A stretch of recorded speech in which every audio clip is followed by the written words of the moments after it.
Les souvenirs que l'on a des sociétés anciennes du Proche-Orient remontent la plupart du temps à l'époque où nous avions 12-13 ans, c'est-à-dire au début de l'enseignement secondaire. Parce que les programmes sont conçus de telle manière, et ça peut paraître logique d'un certain point de vue, que les sociétés les plus anciennes soient étudiées au début, et que les sociétés les plus récentes soient étudiées à la fin du parcours scolaire, c'est-à-dire en terminale, en rhétorique, pour utiliser le terme belge. Par conséquent, et ce n'est évidemment pas lié à une question de qualité de l'enseignement, c'est essentiellement parce que le niveau de langue, le niveau de compréhension, autrement dit, les outils dont disposent les élèves à 12 ans ne peuvent être ceux d'élèves qui ont 17 ou 18 ans.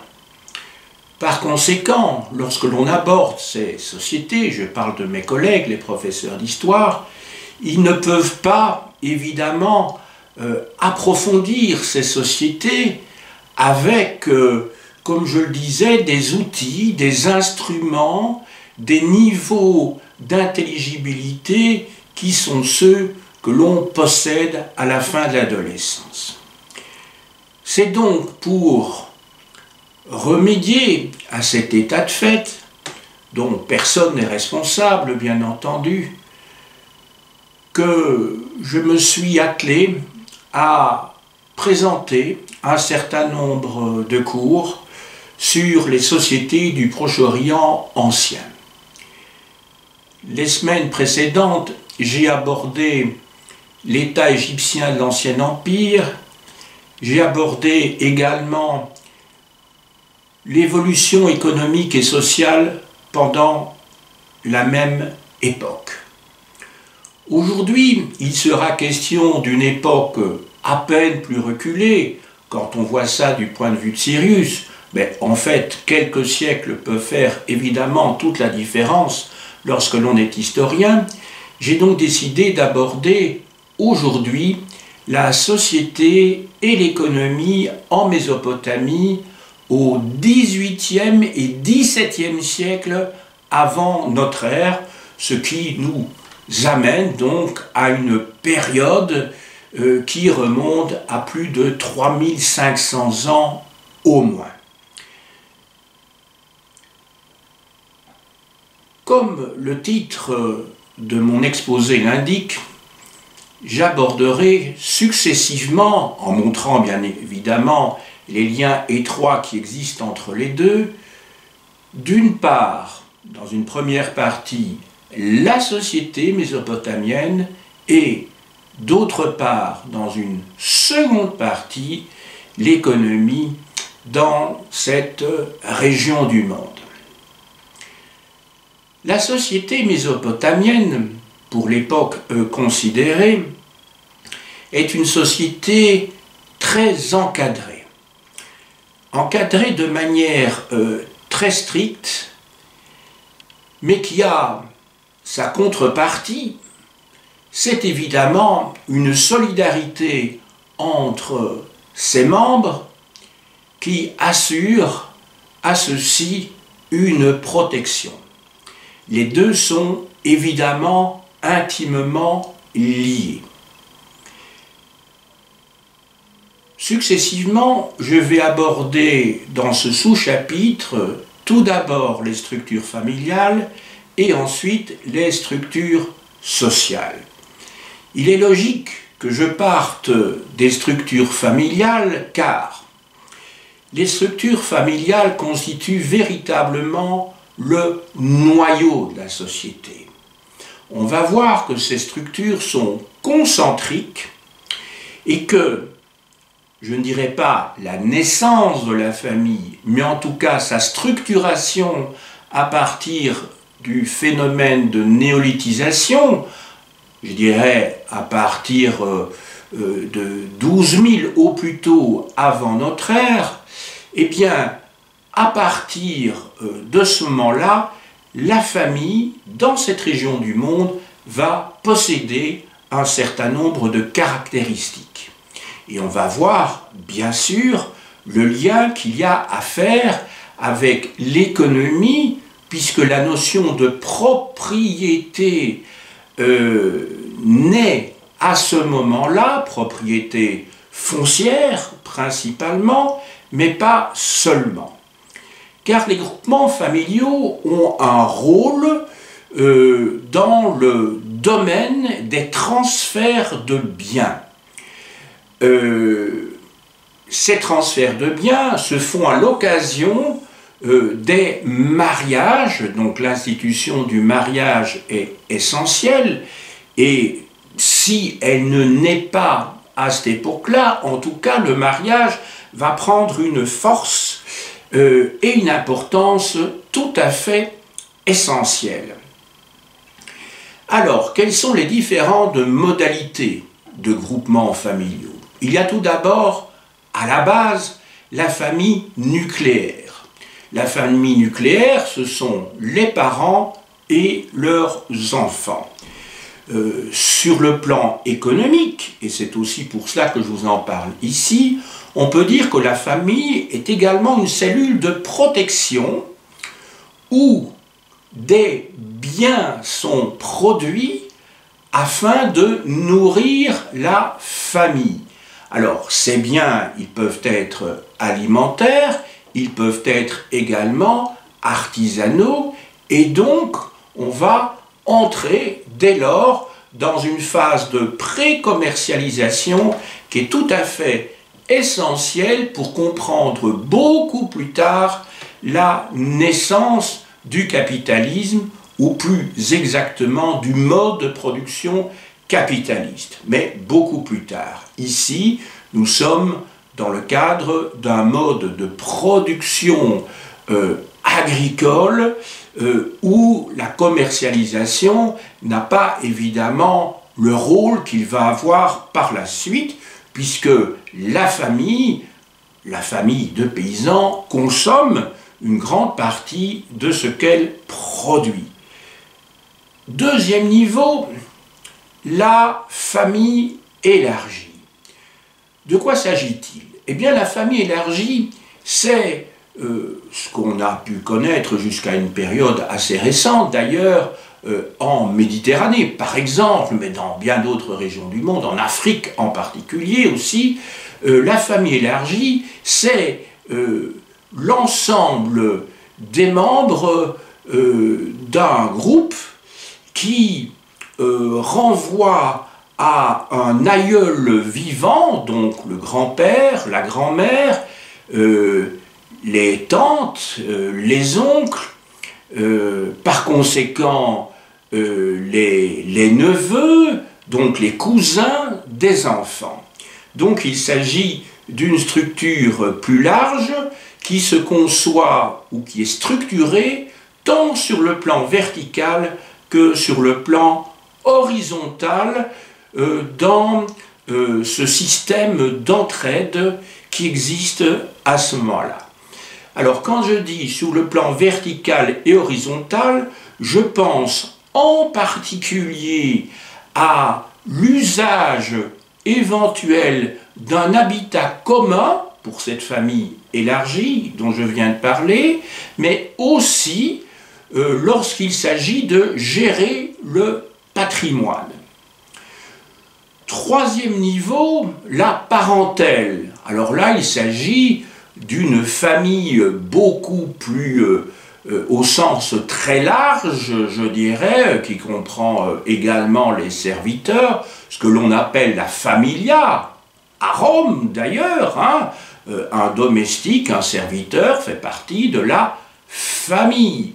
On peut même, puisque je viens de prendre l'exemple de Rome, penser à la gens, où vous avez une solidarité entre des membres qui ne sont pas simplement dans un rapport relativement récent de parenté, mais qui peut aller beaucoup plus loin lorsqu'on se réfère à un ancêtre lointain décédé. Enfin, quatrième niveau, donc vous voyez qu'il s'agit bien de cercles concentriques, on part de cette famille nucléaire, ensuite on passe à la famille élargie, on passe ensuite à la parentèle, et enfin on pourrait dire, à ce qu'on pourrait appeler d'ailleurs des confréries, c'est le terme qui a été utilisé au Moyen-Âge et à l'époque moderne dans nos régions d'ailleurs, c'est-à-dire des ensembles socio-professionnels où une solidarité peut exister. C'est par exemple le cas des prébendiers, c'est-à-dire de ceux qui reçoivent des revenus pour l'exercice d'une profession, par exemple dans un temple. Pour le reste, pour ceux qui n'appartiennent pas à une famille, je pense ici aux orphelins, aux veuves, à ceux qui sont rejetés de la famille classique, les temples, dans un certain nombre de cas, en tout cas c'est ce que disent les textes, et les historiens sont toujours étroitement limités dans leurs propos et dans leur formulation de leurs hypothèses par des documents. C'est l'ABC du métier, ce sont les sources qui, comment dirais-je, nous fixent des limites et nous permettent, le cas échéant, si on a de la chance, grâce à leur qualité et grâce à leur quantité, de mieux comprendre ces sociétés très lointaines. Eh bien, dans ce cas-là, ce sont les temples qui sont chargés, qui se chargent de l'entretien des veuves et des orphelins. Mais les textes doivent être critiqués. Ce n'est pas parce que c'est écrit dans un texte que pour autant c'est pour autant vrai. Il y a d'une part le discours normatif et il y a d'autre part la pratique. Mais cela, elle nous est difficilement accessible. Autrement dit, les temples, à côté de ce système parentellaire dont il a été question jusqu'ici, complètent ce système de sécurité sociale qui n'est pas une sécurité à l'ensemble de la société, mais qui permet aux individus qui appartiennent à des communautés de pouvoir survivre dans des conditions qui ne sont pas toujours faciles. Maintenant, je vous ai dit que toute cette structure sociale repose bien sûr sur un élément clé, sur le pivot de ces sociétés, c'est le mariage. Le mariage dont on peut distinguer plusieurs aspects. L'aspect juridique, qui nous est connu par les textes, l'aspect économique, qui nous est également connu par les textes, et ensuite l'aspect social. Je vais expliquer successivement ces trois niveaux, je dirais, qui nous permettent d'aborder le mariage. L'aspect juridique, tout d'abord, le mariage se conclut par un contrat qui détermine des droits et des obligations comme aujourd'hui. Ensuite, le niveau économique. Le niveau économique, eh bien, je dirais qu'il est à l'origine de l'institution matrimoniale. Effectivement, le mariage fixe et permet le transfert de biens d'une famille à l'autre, et transfert qui n'est d'ailleurs pas seulement lié à des biens, il est concrétisé par le transfert d'individus, de personnes. Je parle ici au rôle des épouses, qui constituent, les anthropologues évidemment connaissent tout cela très bien, ils l'ont étudié, les épouses qui constituent évidemment l'élément majeur de ce transfert de biens et de personnes par conséquent. Maintenant, sur le plan social, le mariage doit plutôt, pour être formalisé, être un événement solennel qui doit être connu de tous et qui, pour montrer pour chacune des deux familles qu'elle sera capable de jouer un rôle essentiel dans le transfert de biens, il est essentiel de montrer lors d'une cérémonie, lors d'une fête, lors d'un banquet, parce qu'en Mésopotamie, un banquet, déjà à cette époque-là, ce qui relativise ce que nous pouvons faire nous-mêmes dans le temps, je veux dire, lors des mariages, nous ne sommes pas du tout originaux, comme vous le voyez, ce sont des institutions qui ont maintenant, enfin le mariage est une institution qui a plusieurs milliers d'années et qui reste fondamentale dans nos sociétés, même si depuis quelques dizaines d'années, des solutions alternatives ou palliatives, si vous voulez, ont été trouvées face à la multiplicité des situations qui peuvent être rencontrées lorsque deux personnes décident de vivre ensemble, de mettre leurs biens ensemble, de telle manière que chacun soit protégé en cas de décès de l'autre, en particulier, mais pas seulement. Protection des enfants, bien sûr, aussi. Il s'agit donc de faire le mariage est donc aussi une question de prestige. On dépense beaucoup lors des cérémonies, lors des mariages.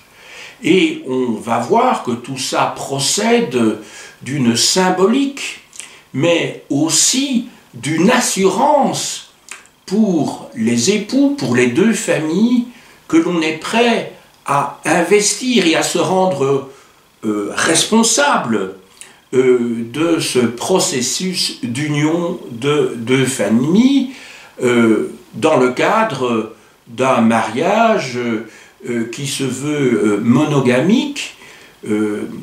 En effet, il pouvait y avoir des épouses secondaires, l'homme pouvait aussi disposer de concubines, en général des esclaves, mais en toute hypothèse, il n'y a qu'une seule épouse légitime. Parce que cette épouse légitime a un rôle très clair, c'est d'assurer une descendance légitime qui permettra à la génération suivante à nouveau de pouvoir effectuer un transfert de biens entre deux familles dont on est sûr de la généalogie. Que se passe-t-il concrètement lors des mariages? D'une part, l'époux, via sa famille, fait un cadeau à sa femme, inversement, l'épouse ou la famille de l'épouse fait la même chose, de telle manière qu'on est dans un système de dot, si vous voulez, pour la femme, de telle manière que sa famille lui transmet des biens qui sont censés servir, je dirais, à son entretien, et la famille de l'époux effectue un transfert de biens qui se veut en général plus ou moins équivalent, puisque l'objectif est qu'il y ait sinon un équilibre parfait sur le plan économique, au moins un équilibre social et symbolique entre les deux familles qui se trouvent dès lors liées, je dirais, concrètement à partir de ce moment-là. Passons maintenant aux structures sociales, après avoir étudié la famille dans cette différentes formes à partir de ce système concentrique ayant pour mission, enfin pour fonction, le terme mission n'est pas juste, pour fonction d'assurer la protection des individus et de la propriété ne l'oublions quand même pas, le patrimoine joue ici un rôle essentiel et on peut imaginer toutes les stratégies matrimoniales qui peuvent être élaborées, comme encore aujourd'hui, hélas parfois, même si le mariage d'amour est devenu la règle, il n'en demeure pas moins que la notion de patrimoine est tout à fait essentielle. Vous aurez remarqué d'ailleurs que sur le plan étymologique, on parle de patrimoine, mais le terme mariage lui-même vient de matrimonium, qui fait référence à la mère. Donc on retrouve ici les deux composantes, si je puis dire, du mariage, de sa fonction d'avoir un père et une mère pour les enfants. Structure sociale, donc. Les textes nous informent sur deux formes de hiérarchie, qui sont d'ailleurs étroitement liées. Une hiérarchie juridique et une hiérarchie économique. Les textes, effectivement, nous informent qu'il y a d'une part des libres et d'autre part des esclaves. Mais ça c'est, je dirais, sur le plan juridique. Sur le plan économique, il faut être plus, comment dirais-je, plus prudent, car effectivement, être libre, c'est évidemment un état qui, pour un esclave, peut paraître enviable, mais qui, dans les faits, ne renvoie pas au bonheur. On a bien conscience de cela. Pensez à l'époque actuelle, les sans-abri sont libres, mais ils ne sont pas dans une situation qui leur permet de pouvoir disposer d'une vie semblable à des gens qui ont du bien. Dans la société mésopotamienne, n'oubliez pas que c'est une société qui est issue de la néolithisation qui débute donc il y a 12 000 ans avant notre ère, c'est une société fondée sur la propriété et par conséquent, à partir du moment où la propriété foncière principalement, mais pas seulement, s'installe dans ces sociétés proche-orientales, il est clair qu'il va y avoir naissance de classes sociales et plus particulièrement de classes qui vont déterminer une société de type inégalitaire, très clairement. Ceux qui possèdent le patrimoine, ce sont des notables. Les notables, ce sont ceux d'ailleurs qui peuvent se faire voir. Hein. Le terme notable vient d'un verbe latin qui signifie être connu. C'est cela, littéralement, être un notable. Il y a des notables, mais à côté de ça, il y a aussi des petites gens. Des gens qui sont dans une situation instable, en particulier lors de crises économiques, et on va voir justement que le XVIIIe et le XVIIe siècle avant notre ère sont une période de crise économique. Autrement dit, les petites gens sont dépendants de la conjoncture économique. Quant aux esclaves, ils sont dépendants juridiquement et économiquement, bien sûr, de leur maître. Alors, d'où proviennent les esclaves? Alors, les esclaves, il y a deux origines. Tout d'abord, il y a les prises de guerre. Les prises de guerre, ce sont donc des étrangers. Des étrangers à la cité-État, mais à l'époque qui nous intéresse, c'est-à-dire 18e ou 17e siècle, les cités-États ont été réunies dans le cadre de l'empire babylonien ou paléo-babylonien à l'époque d'Hammurabi. Donc, on peut dire que les esclaves, ce sont des étrangers à l'empire d'Hammurabi, donc l'empire paléo-babylonien. Les esclaves issus donc de guerre travaillent essentiellement et presque exclusivement dans des centres de production liées immédiatement au palais royal. Donc on peut parler d'économie palatiale dans ce cadre-là. Et il y a un autre type d'esclavage, ce sont les personnes qui sont endettées et qui par conséquent sont des personnes qui vivent en Mésopotamie et qui n'ont pas été, qui ne sont pas des prises de guerre, qui ne sont pas des étrangers.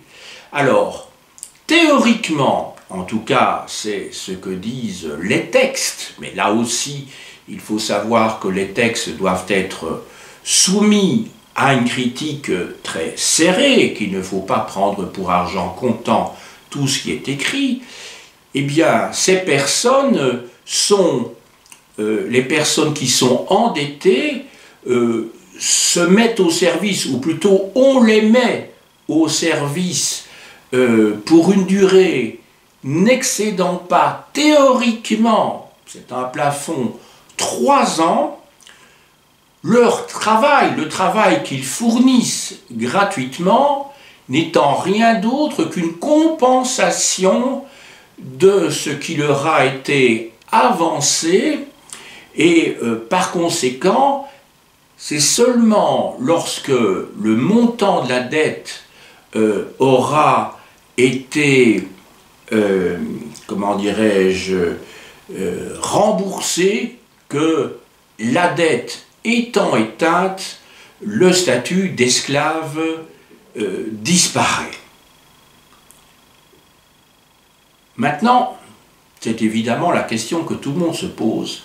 S'agit-il d'une société esclavagiste? Il ne suffit pas qu'il y ait des esclaves dans une société donnée pour qu'on puisse dire qu'il s'agisse d'une société esclavagiste. Effectivement, l'esclavagisme, l'esclavage est un aspect qu'on ne peut pas nier, évidemment, qui est même important comme révélateur, mais on ne peut pas parler, on ne peut certainement pas parler de mode de production esclavagiste au sens marxiste du terme, car il n'y a pas eu de recours massif dans cette société paléo-babylonienne, mésopotamienne, du XVIIIe et du XVIIe siècle avant notre ère. Il n'y a pas eu de recours massif aux esclaves comme force de production. Et c'est cela qui compte, finalement. Lorsqu'aujourd'hui, nous disons, à juste titre, que nous vivons dans une société capitaliste, que le mode de production de notre société est capitaliste, c'est que l'ensemble des individus sont, d'une manière ou d'une autre, imbriqués dans un processus. Ce qui n'était pas le cas en Mésopotamie. Dans nos sociétés, l'immense majorité des individus qui la composent sont des salariés. Et d'ailleurs, les chiffres le montrent, il y a de plus en plus de salariés, contrairement à ce que le mythe des start-up peut laisser penser. On a beaucoup mis en évidence ces auto-entreprises, les auto-entrepreneurs, mais quand on voit la durée de vie de ces start-up et de ces auto-entreprises, eh bien on a compris qu'en fait, elles ne durent pas longtemps et que, par conséquent, elles sont véritablement bouffées, excusez-moi l'expression, par le système qui est un système capitaliste où deux classes s'opposent, d'une part celle de ceux qui possèdent des moyens de production et ceux qui déterminent, je dirais, notre vie quotidienne, ce sont bien entendu, c'est bien entendu la grande bourgeoisie, il y a bien entendu des petits bourgeois aussi, en particulier des commerces ou des professions d'indépendants, mais l'immense majorité des gens sont des salariés, c'est-à-dire qu'ils ne disposent que de leur force de travail, ou de leurs bras, autrement dit, de leur cerveau, la force intellectuelle pour disposer de revenus, mais ils ne disposent pas, à proprement parler, des moyens de production. Quels sont donc les types de propriétés? Et nous passons maintenant très clairement, avec l'enchaînement que je viens de faire, à la deuxième partie de mon exposé qui porte sur l'économie. Quels sont donc les types de propriétés dans cette société qui remonte maintenant, je vous ai dit, à plus de 3500 ans, voire plus, hein, puisqu'on est au 18e et 17e siècle avant notre ère. Hein. J'espère ne pas avoir fait de lapsus, on parle bien ici de siècle et non pas de millénaire, lorsque je parlais du processus de néolithisation qui est évidemment beaucoup plus long. Deux types de propriétés. Il y a la propriété privée et il y a la propriété royale. La propriété privée est parfois considérable. Considérable. Un certain nombre d'individus ont connu, et ça on le sait par les fameuses tablettes, puisque les sources pour l'époque mésopotamienne nous sont connues par des tablettes d'argile, écrites en écriture cunéiforme, font état de réussite financière ou commerciale de certains notables, au point que, on a en tête bien sûr que la richesse foncière est le point de départ, c'est sûr, au point que beaucoup d'investissements immobiliers sont faits dans les villes par ces mêmes notables.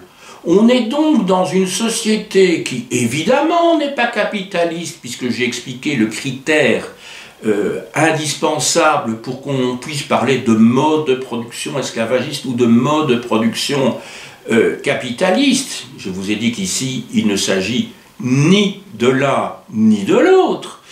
Ce qui est sûr, en revanche, c'est qu'il y a des éléments incontestables de pré-capitalisme. Et ça, c'est important. De ne pas avoir une vision de l'histoire, une philosophie de l'histoire qui procède par rupture nette. Tous ces modes de production procèdent de processus, c'est le cas de le dire, qui sont lents et qui sont annoncés dans des périodes antérieures.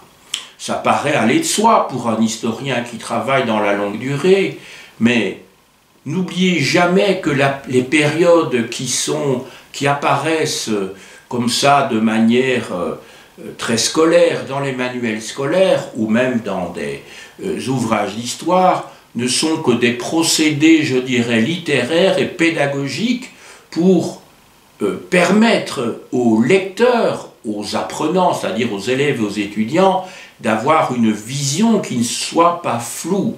Mais quand on fait profession du métier que j'exerce, il va de soi que les choses apparaissent de manière beaucoup moins nette et qu'il s'agit de rester pédagogue, mais tout en apportant les nuances qui s'imposent.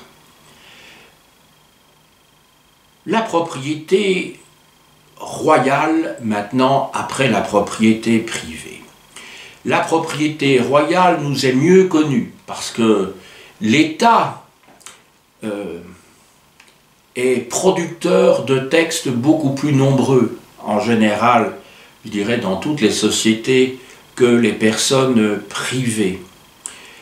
La propriété royale, autrement dit ce que j'ai appelé tout à l'heure l'économie palatiale, repose sur un double système de gestion qui pourrait faire penser de loin à des modes de gestion qui apparaîtront par la suite.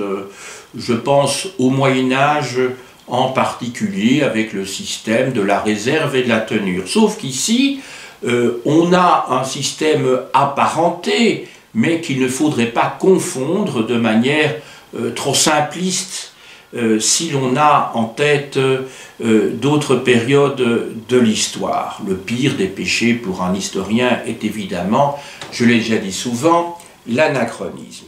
Alors, le premier mode de gestion, c'est qu'un certain nombre de champs et de troupeaux qui appartiennent au roi sont administrés par des entrepreneurs privés qui donc se chargent de gérer en tant que sous-traitants, si je puis dire, au bénéfice du roi, du souverain, donc, leurs terres contre, comment dirais-je, redevance. Autrement dit, il ne s'agit pas de métayage au sens étymologique du terme, parce que métayage vient de méta, qui veut dire la moitié, mais en tout cas, il y a quand même une parenté avec le métayage, parce qu'on ne peut pas parler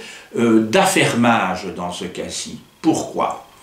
Parce que ces sous-traitants, ces entrepreneurs privés reçoivent des outils qui sont fournis par le palais.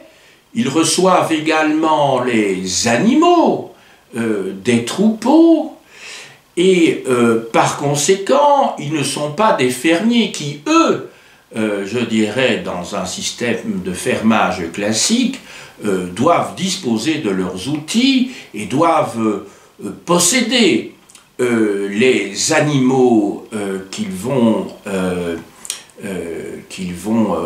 comment dirais-je, je ne trouve pas le terme ici, qu'ils vont exploiter.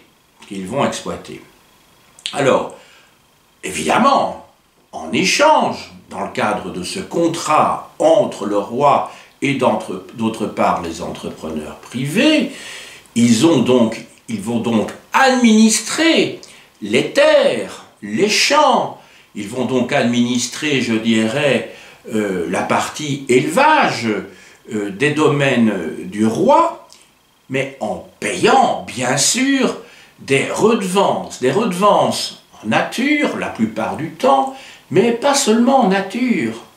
Il peut s'agir également de redevances en argent. Alors, faisons très attention, quand je parle ici d'argent, je ne parle pas de monnaie. La monnaie ne sera inventée qu'au milieu du 7e siècle avant notre ère, en Lydie, donc en Asie mineure.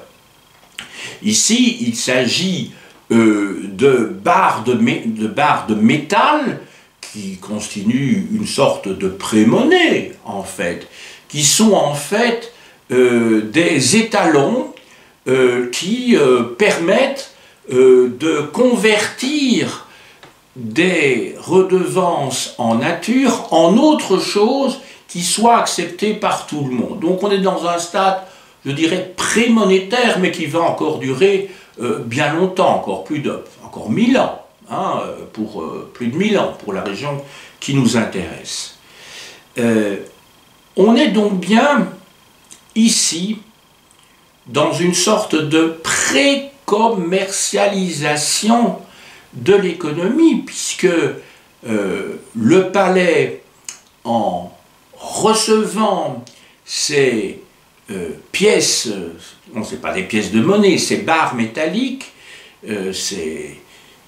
va pouvoir donc les échanger contre d'autres biens. Autrement dit, c'est le principe même de la monnaie qui se situe dans le cadre d'un processus d'universalisation des biens, des échanges. On est ici dans un système intermédiaire entre le troc, si je puis dire, et la monnaie. Ce qui est évidemment beaucoup plus intéressant, puisque vous allez pouvoir, si vous disposez de ces barres métalliques, pouvoir les échanger beaucoup plus facilement que si vous possédez des biens non durables. Je pense à des récoltes, je pense à des animaux, théoriquement, et même certainement, le métal est utilisable éternellement.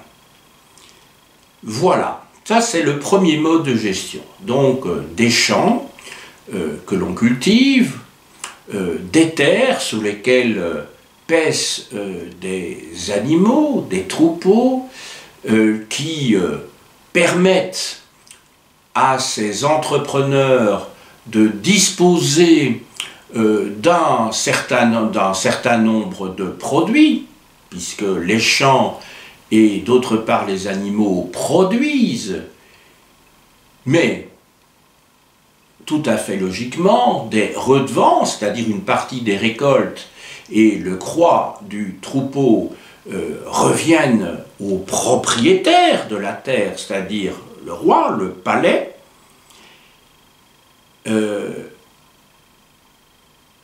Vous avez donc des redevances. Alors, deuxième mode de gestion de ces terres palatiales, de ces terres royales, ce sont des domaines fonciers qui sont attribués à des agents de l'État, donc des fonctionnaires. Alors, on est à un système, à une époque où il n'y a pas de monnaie. Et le moyen qui a été trouvé est au fond d'attribuer des domaines fonciers à des agents de l'État. Alors, ce n'est pas des dons, bien entendu. Il s'agit d'un moyen de rétribution contre des services rendus au roi en tant que fonctionnaire, en tant qu'individu travaillant au service du roi, donc c'est-à-dire de l'État, même s'il ne s'agit pas d'un État au sens moderne du terme.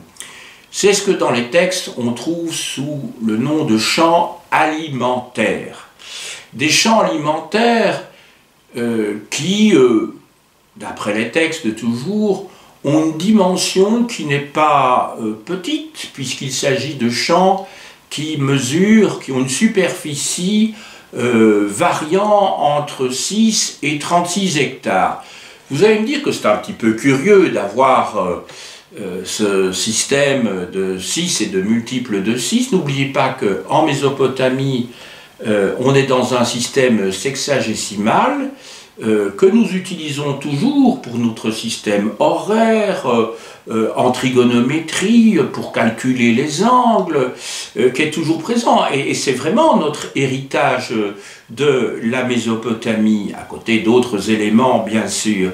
Et c'est ce qui explique ces chiffres qui paraissent un petit peu bizarres, c'est que, justement, en Mésopotamie, on utilise non pas le système décimal, qui est celui des Romains par exemple, mais le système sexagésimal. Juridiquement parlant, ces champs alimentaires dont je viens de vous parler ont un statut. Ils ont un statut. Avec le temps, et suivant les règnes, ils peuvent être transmis héréditairement. Héréditairement, mais à condition que les successeurs de celui qui a reçu ce domaine foncier comme rétribution de services rendus à l'État, eh bien, uniquement dans ce cas-là, ces domaines peuvent être transmis héréditairement. Ensuite, ces champs peuvent être affermés. J'ai fait appel tout à l'heure à la notion de fermage. Un fermage, c'est un contrat de bail entre deux parties, dont l'une est le propriétaire, l'autre le locataire, donc entre le bailleur et d'autre part celui qui occupe le domaine, ou une partie du domaine, ici en l'occurrence, c'est-à-dire ça peut être un lopin de terre, sur lequel donc le locataire va devoir verser des redevances. C'est un petit peu le système dont je vous parlais tout à l'heure. Mais quelles sont finalement les obligations de ces serviteurs de l'État? Ici, je ne parle pas de ceux qui comment dirais-je, exploitent des champs en tant que locataires à un second niveau, c'est-à-dire des sous-locataires, hein, puisque je parlais d'affermage, il s'agissait de sous-locataires, de terres dont le propriétaire légal est évidemment le roi. Alors quelles sont les obligations, je dirais ici, pour les locataires en premier degré, en premier rang, si vous voulez? C'est évidemment la corvée.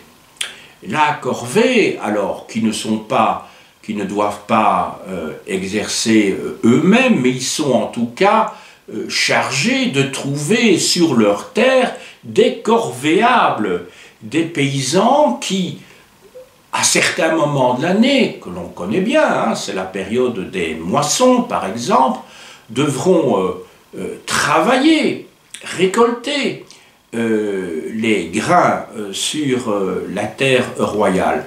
Ces obligations en corvée peuvent être aussi transformées en argent. Donc là aussi, vous voyez qu'on est dans une société qui est quand même plus évoluée que ce qu'on pourrait imaginer. Ce n'est pas une société monétaire, puisque la monnaie n'existe pas, mais vous avez déjà une possibilité de commercialiser, puisque vous avez un instrument monétaire qui est accepté par tout le monde en fonction d'une part de son volume et de la qualité, c'est-à-dire du titre du métal utilisé. Maintenant, après vous avoir expliqué quels sont les deux types de propriétés, propriété privée, considérable parfois dans certains cas, qui conduit parfois à des investissements en ville, investissements immobiliers. Après vous avoir parlé de la propriété royale qui peut être gérée selon deux modes différents. D'une part, je dirais, par des entrepreneurs privés qui payent des redevances, mais qui peut aussi être gérée par des fonctionnaires qui sont rétribués pour les services fournis à l'État, fournis au palais. On peut s'interroger maintenant sur l'action de l'État. Vous vous souvenez peut-être que j'ai consacré, il y a une quinzaine de jours, une leçon à l'État égyptien sous l'Ancien Empire.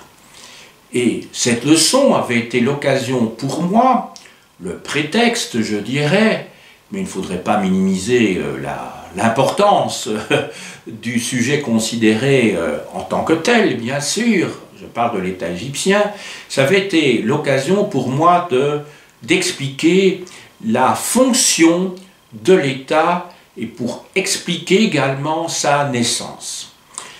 Que l'État n'est pas né n'importe où, à n'importe quelle époque, et qu'il a assumé une fonction qu'il assume toujours, même si l'État moderne, par bien des aspects, a évolué, mais je dirais que l'ADN de notre État moderne se trouve déjà dans l'État de l'ancien empire égyptien et dans l'État de ces cités-États qui naissent au troisième millénaire à Sumer, à Akkad, et plus tard, donc à l'époque que nous étudions ici, à l'époque paléo-babylonienne, avec au XVIIIe siècle, au milieu du XVIIIe siècle, ce grand souverain que tout le monde connaît par son fameux code, Hammurabi. Alors, l'action de l'État. Alors ça, c'est un sujet qui me semble particulièrement intéressant. C'est qu'il y a donc déjà bien un État à cette époque-là, mais que cet État n'est pas seulement un prédateur, il est aussi un régulateur. Les deux étant liés, hein, il ne faut pas se faire d'illusions, mais ça vaut la peine de se pencher sur cet aspect des choses. Alors, l'État mésopotamien, c'est un État qui s'intéresse au cas de l'endettement. Et on va voir que l'État va avoir un rôle. Alors pourquoi va-t-il agir au XVIIIe et au XVIIe siècle?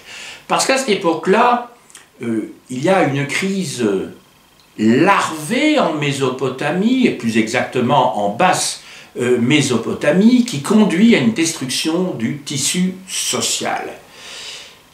Destruction du tissu social parce qu'il y a un certain nombre de causes que je ne vais pas développer ici, qui sont liées à la détérioration de l'environnement. En basse Mésopotamie, on voit tout de suite de quoi il s'agit. Comment dirais-je, ce sont des terres qui, comment dirais-je, progressent de plus en plus sur ce qu'on appelle aujourd'hui le golfe Persique, parce qu'il y a de plus en plus d'alluvions qui sont charriées de terre, voilà, et de roches qui sont amenées par l'Euphrate et le Tigre dans leur embouchure. C'est ce qui explique qu'aujourd'hui, il y a au moins une centaine de kilomètres entre l'endroit où se situait jadis l'estuaire de ces deux fleuves et l'endroit où maintenant ils se situent, parce que ces deux fleuves ont charrié des terres, de la rocaille, dans une zone qui était occupée par la mer, autrement dit, une terre, une région, comment dirais-je, qui, pendant des millénaires, avait connu je ne trouve pas le terme ici, avait été salée au sens propre du terme, et donc ce sel ne va pas arrêter de monter dans ces terres qui occupent de plus en plus le nord du golfe Persique, et ce sont des terres évidemment difficilement cultivables. Ce sont des terres aussi qui sont infestées de moustiques. Il y fait chaud, il y a des marais, et par conséquent, les agriculteurs qui travaillent là ont de grosses difficultés pour avoir de bonnes récoltes. Mais ce n'est pas dû seulement à cela, parce que quand on remonte un peu plus vers le nord, il y a des agriculteurs qui, au moment de cette crise, vont devoir faire des dettes suite à la difficulté de commercialiser. On connaît bien ça, pensez à l'heure actuelle aux gros problèmes qu'ont en cette période de Covid, hein, je parle au mois de novembre 2020, qu'ont toute une série d'indépendants, de restaurateurs et d'indépendants d'une manière générale, de commerçants, d'artisans, qui ne peuvent plus travailler, qui ont des charges fixes. Voilà, donc ces paysans, ils doivent quand même nourrir d'abord leur famille, à défaut d'avoir ne fût-ce qu'un surplus qu'ils pourront commercialiser.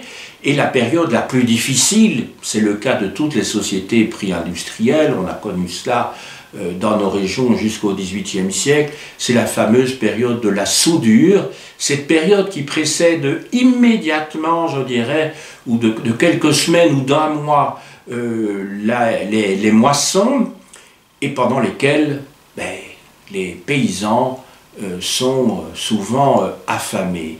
À ce moment-là, ils doivent demander des prêts à des plus riches qui s'en tirent mieux, et ces plus riches, ce sont des vautours.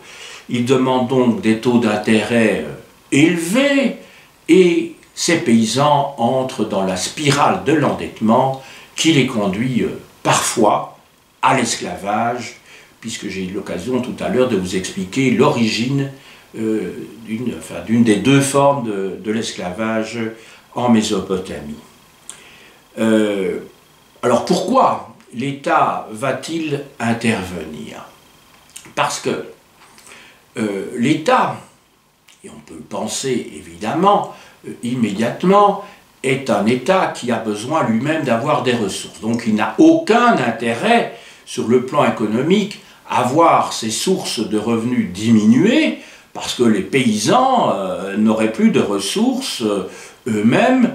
Pensez aujourd'hui à la politique d'Emmanuel Macron, qui est un président libéral, n'est pas au départ interventionniste, que je sache, ce n'était pas dans son programme. c'est un libéral pur jus. Eh bien, Emmanuel Macron, aujourd'hui, et son gouvernement ont libéré des masses considérables, en dizaines, voire en centaines de milliards, pour soutenir justement tous ceux qui étaient pourvoyeurs de revenus. Donc il fait le contraire de ce qu'un libéral devrait faire, c'est-à-dire de laisser crever les petits, et que finalement, si on est un libéral pur jus, eh bien, ce sont les plus gros qui doivent s'en tirer. C'est le principe du chacun pour soi. Heureusement, il n'est pas fou. Il craint les révoltes et les révolutions comme tout chef d'État, comme tous les dominants d'ailleurs. Et il faut évidemment lâcher du lest, sans compter que je ne dis pas qu'il n'a pas un petit fond humaniste, mais il ne faut pas rêver. Hein, ce sont quand même notre conscience de classe est déterminée avant tout par des intérêts économiques plutôt que par, je dirais, des considérations intellectuelles, même si elles peuvent jouer évidemment dans l'équation, hein, je ne le nie pas. Il se fait que donc l'État mésopotamien, donc 18e, 17e siècle avant notre ère, donc paléo-babylonien, cet État donc est paternaliste. Il est paternaliste. Alors c'est parfois difficile à comprendre pour nous, contemporains, c'est que l'État réagit aussi dans une idéologie qui nous est étrangère, bien sûr, aujourd'hui, parce que le roi se veut le père de son peuple, comme le pharaon. Et donc, pour des raisons idéologiques, son rôle, il en est imbu, est celui de maintenir un équilibre du monde, de l'univers, et donc plus particulièrement de la région sur laquelle il règne. Et par conséquent, cette idéologie paternaliste, je dirais,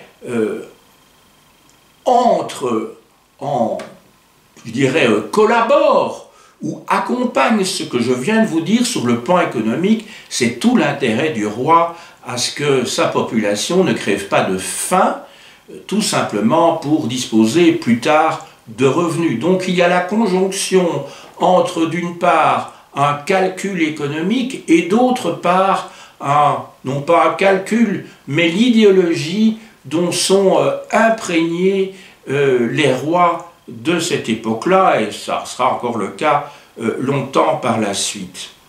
Maintenant, il faut savoir qu'il y avait, en tout cas c'est ce que nous disent les textes émanant des temples, hein, il y a un certain nombre de normes, en tout cas fixées par les temples, même si apparemment ce ne sont pas eux qui prêtaient, c'était plutôt des grands propriétaires terriens qui prêtaient aux petits paysans. Dans les textes des temples, il est indiqué que les taux d'intérêt sont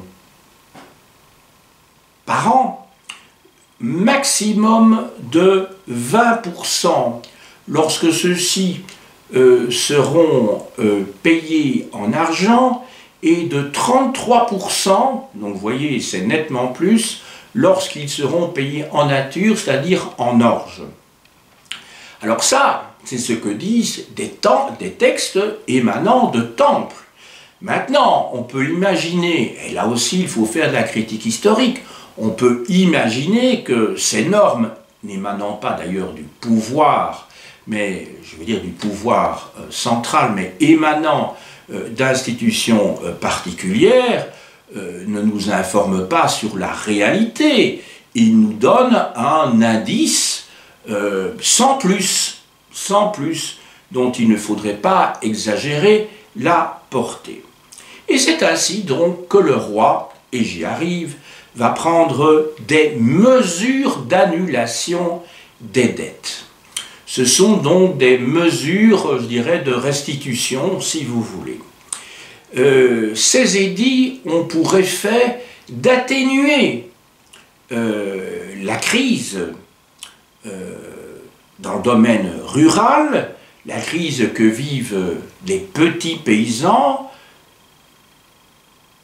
le champ d'action du roi est double. Tout d'abord sur son domaine propre, c'est-à-dire le domaine dont il était question tout à l'heure, qui peut être géré de deux manières différentes. Sur le domaine royal donc, le roi a pu annuler, et annuler de fait, à certains moments, les dettes contractées par ces fameux entrepreneurs privés qui étaient chargés, dans le cadre d'un contrat, d'administrer les terres et les pâturages du roi.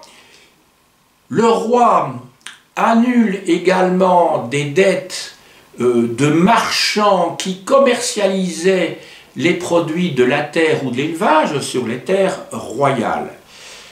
Mais le champ d'action d'État, et ça c'est très intéressant, ne se limite pas à ses propriétés, si je puis dire, privées, c'est-à-dire le domaine palatial.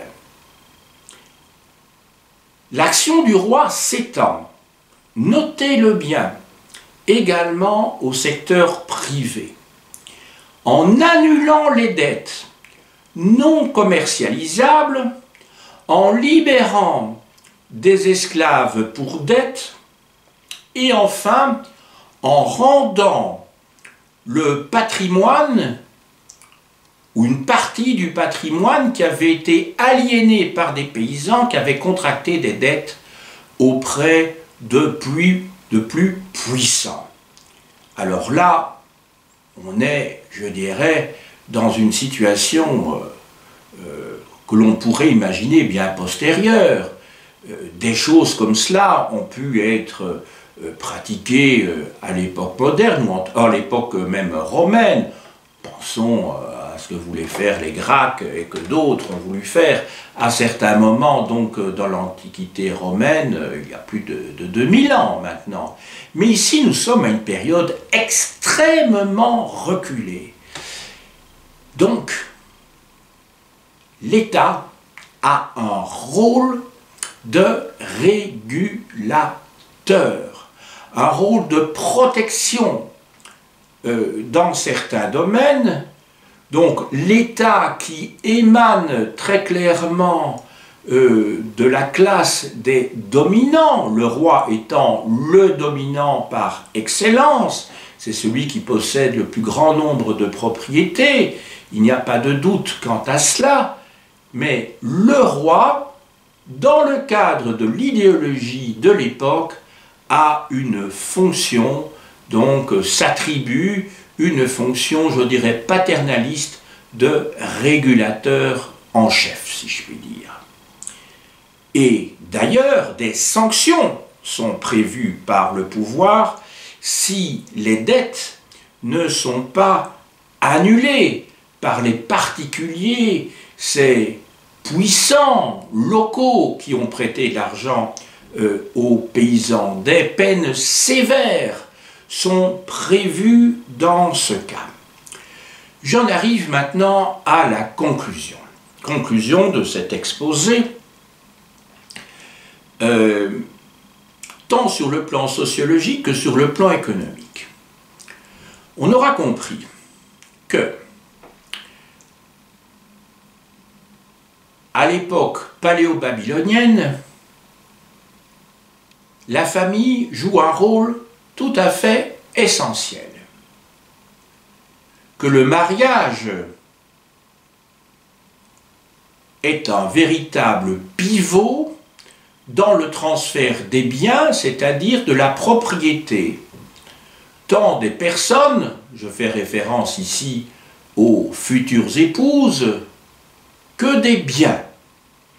Il s'agit véritablement d'une alliance entre deux familles, où le patrimoine joue un rôle essentiel. Cette société paléo-babylonienne est marquée, on l'a vu dans le cadre familial, par la solidarité. Le plus grand nombre, en tout cas, trouve entraident auprès de leurs proches, famille nucléaire, famille élargie ou parentèle, voire aussi dans le cadre de confréries socio-professionnelles. Il y a toutefois un certain nombre de règles, au premier chef desquelles se trouvent des règles très strictes sur le plan matrimonial, règles à respecter. C'est donc une société qui se veut rassurante, protectrice, mais en même temps, les textes nous le montrent, il s'agit d'une société qui encadre strictement l'action des individus. Deuxième aspect de mon exposé, deuxième partie de mon exposé, l'économie. Que retenir d'essentiel? Nous sommes dans une société, je parle à l'époque, dans une société où domine très très largement l'agriculture et l'élevage. Il n'y a pas de doute à ce sujet-là. C'est une société de type néolithique, où le processus de néolithisation est arrivé, je dirais, pas à son terme en tout cas, est arrivé à un niveau tel que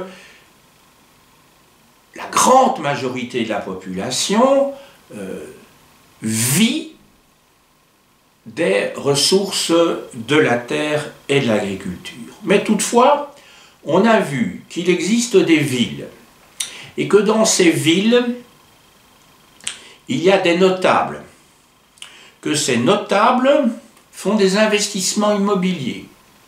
On a vu également qu'un certain nombre de taxes, d'impôts peuvent être payés en argent. Autrement dit, on est dans une société qui annonce la pré-commercialisation, qui annonce également le capitalisme. Mais quand je dis qui annonce, à très longue échéance, bien entendu, mais il y a déjà des germes du capitalisme à cette époque-là. On a vu enfin, pour terminer, quel était le rôle de l'État, que cet État a un rôle de régulateur et qu'il cherche, pour des raisons diverses sur lesquelles je me suis étendu, tant économiques qu'idéologiques, à maintenir un équilibre d'un état antérieur, et que donc le roi est là pour conserver le monde, pour conserver l'univers tel qu'il l'a trouvé. Il me reste maintenant à vous montrer quelques livres qui pourront vous servir pour approfondir cet exposé. Tout d'abord de Guy Rachet, le dictionnaire des civilisations de l'Orient ancien, chez Larousse.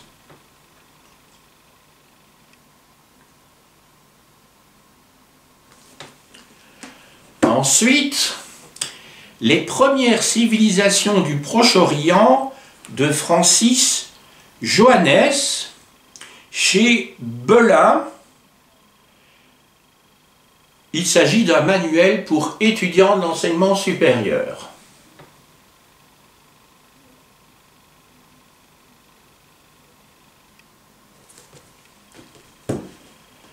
De Paul Garelli et Ali, c'est-à-dire Jean-Marie Durand, Atis Gonnet et Catherine Bréniquet, le Proche-Orient asiatique, tome 1, des origines aux invasions des peuples de la mer, dans la collection Nouvelle Clio, l'histoire et ses problèmes, aux presses universitaires de France.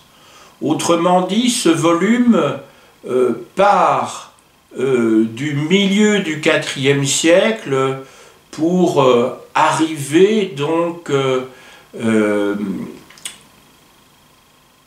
au deuxième millénaire et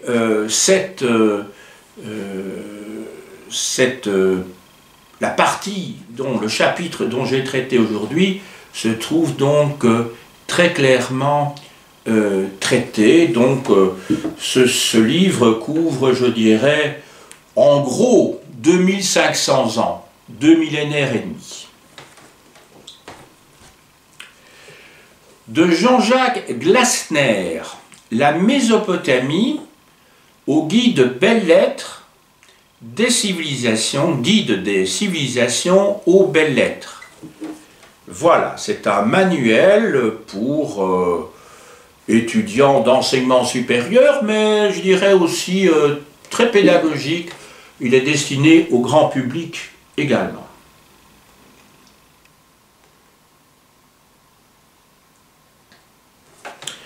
Et enfin, pour terminer, un numéro de novembre 2003, donc vous voyez sa date, puisqu'il a 17 ans déjà, mais très bien fait, c'est le numéro 288 des dossiers d'archéologie consacré tout entier au Code d'Hammurabi, qui se trouve au Louvre.